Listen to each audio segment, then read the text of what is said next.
Hi guys, so as you can see today I have a special friend here. The makeup today, the tutorial today is going to be on her. And she's being very brave because it's her first time in front of a camera, and she also has a bit of a acne problem, which I'm going to talk about and show you how I deal with, how I cover that, and the whole bridal makeup I did on her. This is a bolder version of a bridal look than I did last year, so if you want to see a more natural one, then I'll put the link down below so you can see it. And now let's get started. Are you excited? Yes, I am. She is. So let's start.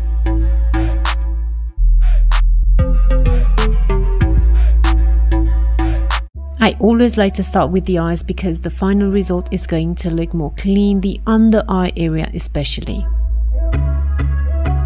So I'm priming first the eyelids with the concealer I'm going to use later. This is the Radiant Creamy Concealer in Medium Custard from NARS. I'm also using a mini sponge from Real Techniques to blend everything seamlessly into her skin. To be sure that her eye makeup is going to stay into place, it's not going to crease on her, I'm just setting it with a face powder from L'Oreal. The first eyeshadow I'm going to use on her is a transition shadow which is called Soft Brown from MAC. I love this one exactly for this purpose, and the brush is a 2-to-1 from Ziva. The second eyeshadow I'm going to use on her, it's the Cherry Cola, and this is from Makeup Geek. It's also matte, and I'm putting this on the outer corners. So this look is that kind of smoky eye with the outer corners very intense and pronounced in comparison with the inner part of the eye, which I'm going to keep more light.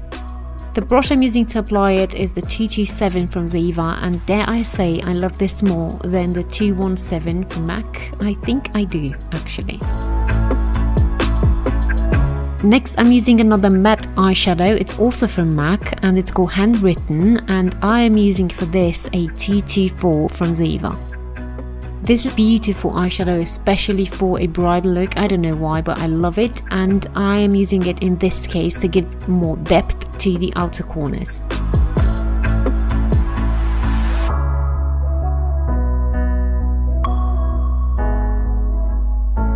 After doing that, I took the first brush with no product on it and I ran it along the edges because I don't want anything very harsh. I want everything to be very, very soft and diffused.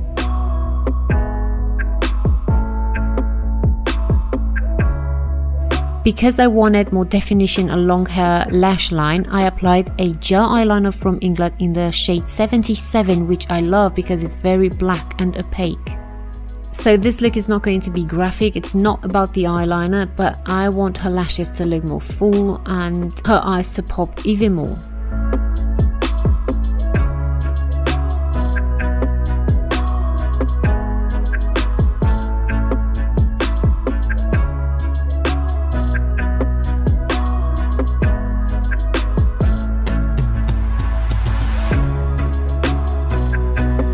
Next I took a matte black eyeshadow from Stargazer and a small blending brush from Sigma, the E36. I put the black where the mobile lid ends because I want that point, that area to be the deepest, and I blended the color very well because I wanted to keep that gradient.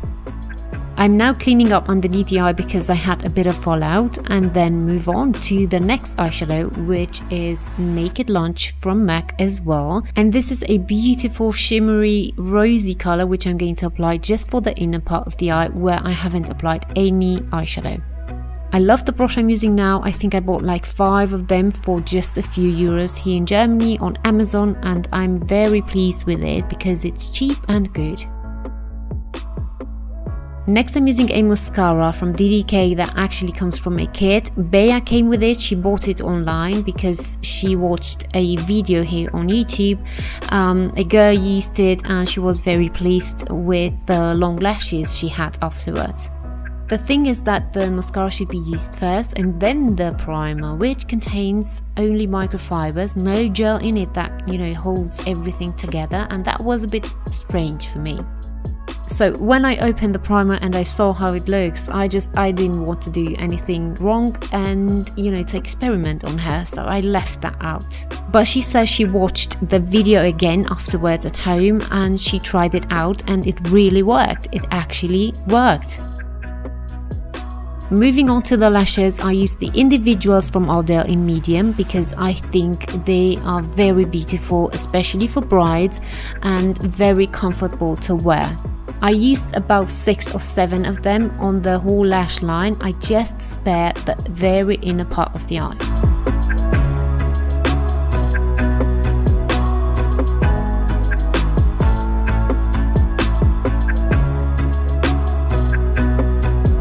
I'm leaving the eyes for now, but I'm going to come back to them later as the usual. And now I am applying a face primer from Lancome, La Base Pro is called. This sponge is from Real Techniques and I'm using it dampened. The foundation I'm using on her is from Vichy, the Derma Blend in the shade 25 Nude. This is a full coverage foundation and the finish of it, it's not the mattest matte, but it's definitely going in that direction. I'm tapping the product into her skin where I think she needs more coverage, and I'm swiping it across her face where I think she needs less. So by doing this, keeping some areas more light in coverage is going to give a natural face illusion as opposed to a all over full covered face. Then it's time for concealer, so I'm using the same Radiant Creamy Concealer from NARS in medium custard, and I'm applying this underneath the eyes especially, and also to areas where I think she needs a bit more coverage. As I've said in my intro, she suffers from a slight acne problem and everything she has is more on the lower part of the face and just a few points on her cheeks. When I was a teenager, I also had acne, but only on my forehead, and I was quite self-conscious about it. And what I can say now, learning from my experience, is that trying to cover everything is the worst idea. The lumps and bumps are still going to be visible, no matter what, and your makeup is going to be more on the dramatic side. So my advice is to work on the areas where you really need the coverage and put less where you don't. And if you still can see some lumps and bumps, as I've said, or some shadows from all the pimples, then that's okay. People don't see you how you see yourself, they don't look at your face how you look at it, so it's okay, don't fret too much. Imperfections are allowed. So just to finish this idea, the thing is, more makeup, foundation, is going to be more visible sometimes than a few pimples of yours, you know? Next I took the correcting palette from Makeup Forever, and the shade right there was a bit too light for her, so I ended up using the darkest one from the palette. I saw years ago Lisa Eldridge on YouTube doing this pinpoint concealing and I stuck with it because I find it to be brilliant. So this is what I'm doing on her, you know, like a third insurance that some areas are covered.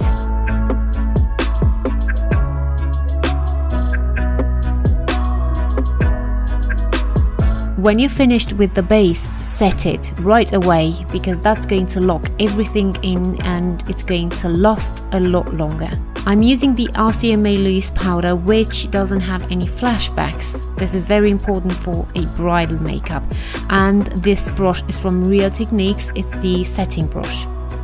If you also press a bit of that product into your skin, the matte finish will last a few hours longer than if you wouldn't, so this is a good tip. The bronzer I'm going to use on her is from Burberry and the brush is from Zoeva. A bronzing powder always helps with the 3D and sun-kissed effect. So this is what I'm doing, I'm applying it where I normally apply it, where the sun hits naturally, on the forehead, on the cheekbones, on the chin just a bit and on the nose.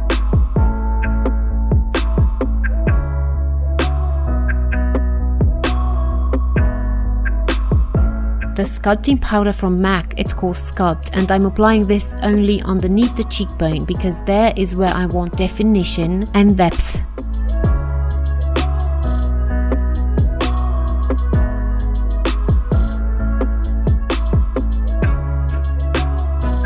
For the nose contour, I always like to mix those two shades, the bronzing shade and the sculpting shade, for a more natural effect.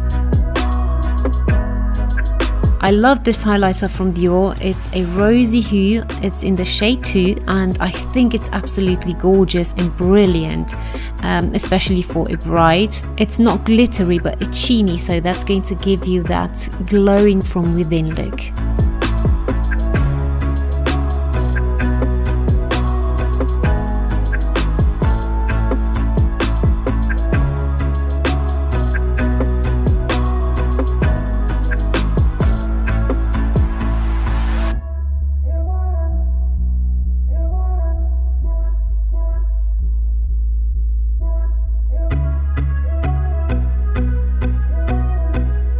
The blusher I'm using on her is a fave from Kiko, and it's the color Veil blush in the shade 2.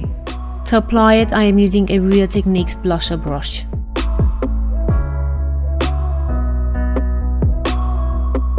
So now that I'm finished with the base, I'm moving on to the eyes again. I'm taking the same Cherry Cola on a 330 from Ziva. I'm running this along the lower lash line quite heavily, and then I'm going to blow that out.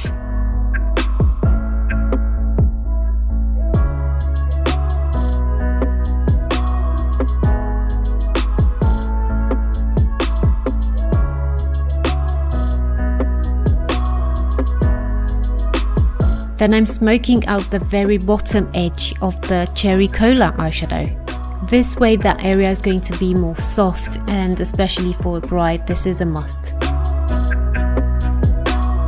And lastly, I ran the matte black on the lower half of the eye, just on the roots of the lashes.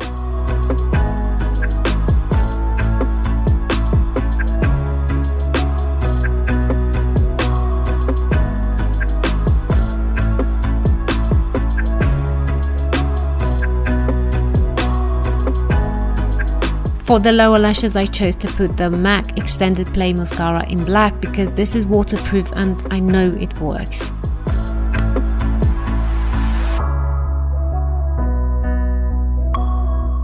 Then in the waterline, I put a waterproof flesh colored eyeliner from Manhattan.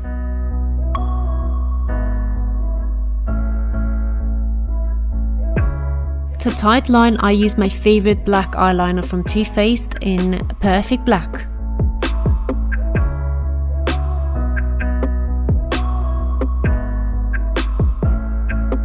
Almost at the end now. I did her eyebrows quite quickly with the gel eyeliner from England in the shade 19, which is a beautiful color, and she doesn't need much. Her eyebrows are quite full. For lips, I chose a beautiful lipstick color from Revlon in the shade Seduction. And to top that, I did use a lipstick from Maybelline just on the center of her lip.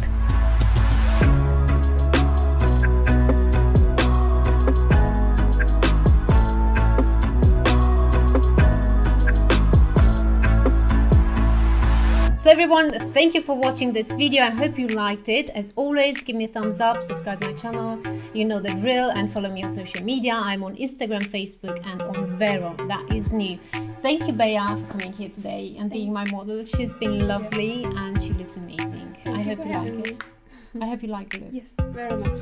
She likes it. So, bye.